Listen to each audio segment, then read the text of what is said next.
भैया जिंदगी को कोई भरोसा न है, जो खाना है आज ही खा लो।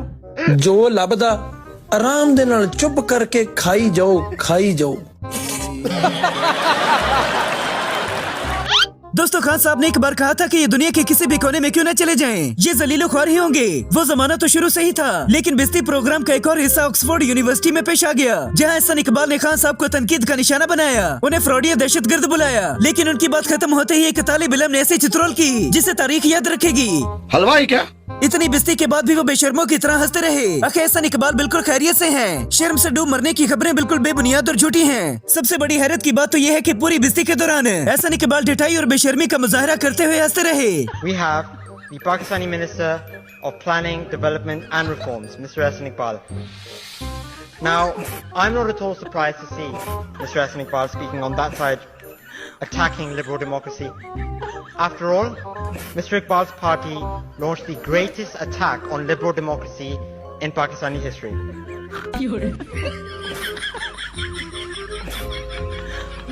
जब ऑक्सफोर्ड यूनिवर्सिटी का तालिब इल्म एहसन इकबाल की अंग्रेजी में बिस्ती कर रहा था, तो वो सारा वक्त मुस्कुराते रहे, क्योंकि ये बड़ा जाहिल पटवारी समझ रहा था कि अंग्रेजी में इसकी तारीफ हो रही है। सियाने कहते हैं कि कोई आपको शराब ना भी करे तो भी खिलना सीखें, अपने लिए खुद ही माली, खुद ही पानी बने और खुद ही चश्मा बनना सीखें, क्योंकि हुकूमत तो बस आपका प्रोग्राम ही वाड़ेगी। एहसन इकबाल की बिस्ती का प्रोग्राम साने है ऑक्सफोर्ड कहलाने लग गया। कहते हैं कि पटवारी और जुमे के दिन की जलालत का बड़ा पुराना रिश्ता है। खबरों के मुताबिक रमजान अल मुबारक के बाद शैतान के ओहदे पर मोहसिन नकवी को तैनात किया जाएगा, क्योंकि शैतान नहीं आंसू गैस की शेलिंग कर सकता है और न ही इतने बड़े बड़े गुनाह कर सकता है। ये बड़ी अच्छी बात कही आप। मियां साहब जेल से ऐसे भागे थे जैसे हम बंदा एक हबशी को देखकर भागता है। लोग भी परेशान है कि सुप्रीम कोर्ट ऑफ पाकिस्तान से बाकायदा तस्दीक शुदा इस झूठे और बदयानत इंसान के आने के बाद इतना नुकसान हो गया जितना अच्छे जंगे लड़ने से भी नहीं हुआ।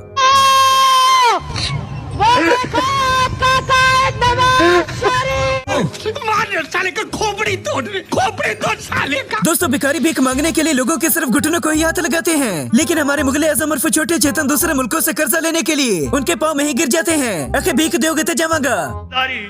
मैं जा रहा हूँ। चुप करके सुनो।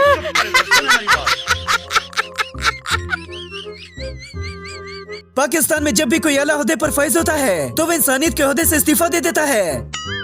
दोस्तों, आज की वीडियो में हम आपको पाकिस्तानी सियासतदानों की ऐसी मज़ाहिया वीडियोस दिखाएंगे जिन्हें देखकर आपका मूड एकदम से तरोताजा हो जाएगा। लेकिन वीडियो को शुरू करने से पहले आपसे गुजारिश है कि हमारे चैनल को सब्सक्राइब करके इस वीडियो को लाजमी से लाइक कर दें और साथ लगे बेल आइकन को दबाना ना भूलें, ताकि हमारी हर आने वाली नई वीडियो आप सबसे पहले देख सकें। भाईजान, ये बताएं कि 1971 की जंग कौन जीता था? 1971 की जंग डरा हो गई थी जी। डरा क्या मतलब? बारिश आ गई थी जी, तिलकन बन गई थी, खिलाड़ी आपको अब घरों को चले गए। खुदा का वास्ता जंग का पूछा, जंग लड़ाई हुई थी इंडिया और पाकिस्तान की। दोस्तों, मरियम नवाज की एक और बड़ी वारदात पकड़ी गई। मेयो हॉस्पिटल के एमएस को फारिग कर दिया, जबकि वो बंदा 2 महीने पहले ही इस्तीफा दे चुका था। आपको किसने रखा हुआ है? The guy needs to be fired. शुक्र करें मैं आपको अरेस्ट नहीं करा। आपको पता ही नहीं कि आपके नीचे पेशेंट के साथ हो। किसी ने सही कहा है कि जहालत और पटवारी का चोली दामन का साथ है। ये झूठ बोलने के लिए किसी भी हद तक जा सकते हैं। जितने भी इश्तिहारात दिए वो चीफ मिनिस्टर साहिबा की कारकर्दगी से कम। चुप है। अब इस तस्वीर में एक सब्जी फरोश ने पूरे सूबे की जानिब से मरियम नवाज को खराज तहसीन पेश कर दिया।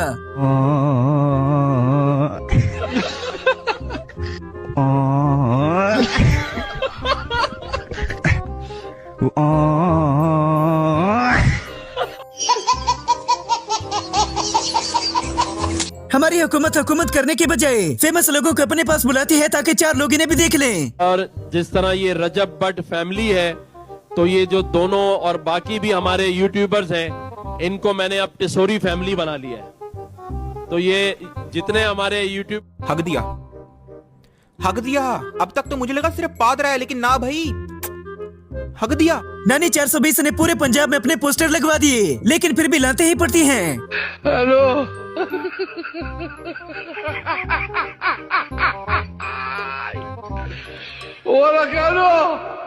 हेलो।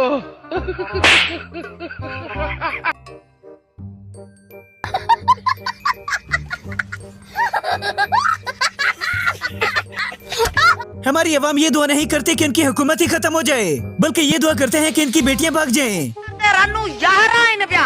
अरे यार आयो ब्या तो ठाए यार आयो था मिस्किन जामी पैसा करो छो कोंटा करो सुबह का उठ आया 14 दिन रन यार आई दाती 4 बजे ठाए हियर कोन यार आई दाती।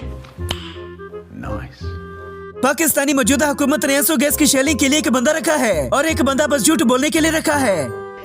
देखा टीवी पे एक चैनल पे खबर चल रही थी कि बीआरटी पेशावर जो है उसका किराया 510 रुपए से बढ़ाकर 110 रुपए कर दिया गया है और उस कार्ड को भी पहले नादरा से तस्दीक होनी पड़ेगी।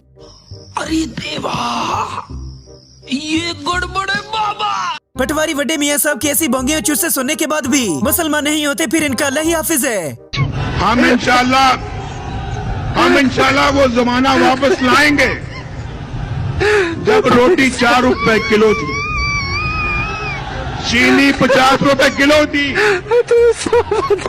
आटा सस्ता था, पेट्रोल 65 रुपए किलो थी और सब्जियां 10-10 रुपए किलो थी। पहले जमाने में खिलाड़ी बस गेंद बल्ला खेलने के लिए होते थे, लेकिन अब तो उन्हें किसी और चीज के साथ खेलने के लिए बुलाया जाता है। की हालत ये हो गई है कि आपका फास्ट बॉलर जो है हारिस रऊफ, वो पार्लियामेंट में पहुंच गया ख्वाजा आसिफ से मुबैना तौर पे मुलाकात के लिए और कैमरे को देखकर थोड़ा ठटक गया, परेशान हो गया। अब आप अंदाजा कीजिए कि क्रिकेटर्स को क्रिकेट खेलने के लिए भी वही रास्ता अपनाना पड़ता है जो मरियम नवाज को बहुत अच्छे तरीके से आता है। अंदाजा कीजिए आप। दोस्तों, ये वो वाहिद बच्चा है जो हर किसी का हक का करे, घंटी बजाकर भाग जाता है और पकड़ा भी नहीं जाता।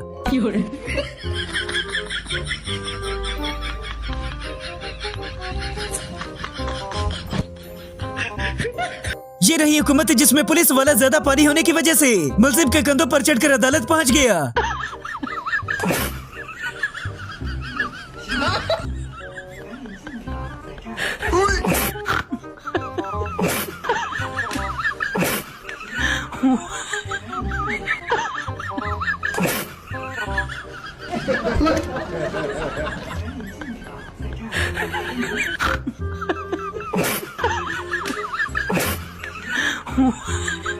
No, God, please, no, no, no, no!